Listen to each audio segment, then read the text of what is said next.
নেপাল ও তিব্বতে আকস্মিক বন্যা ও ভূমিধসে প্রাণহানি বেড়ে দাঁড়িয়েছে ৩৮৯ জনে। নিখোঁজ প্রায় ১,৫০০ মানুষ। এছাড়া ৮০০-র বেশি বিদেশি পর্যটক সহ এখনও নিখোঁজ প্রায় ১,৫০০ মানুষ।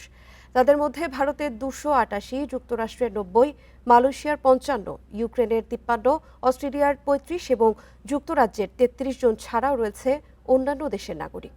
এদিকে নেপালের ক্ষতিগ্রস্ত এলাকা পরিদর্শন করে উদ্ধার ও ত্রাণ কার্যক্রম জোরদারের কথা জানিয়েছে প্রধানমন্ত্রী বালেন্দ্র শাহ।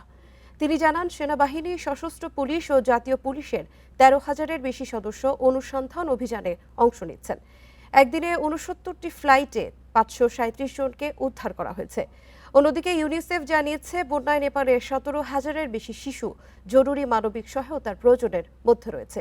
এদিকে চীন নেপাল সীমান্তে নতুন একটি হ্রদ তৈরি হওয়ায় শঙ্কা দেখা দিয়েছে।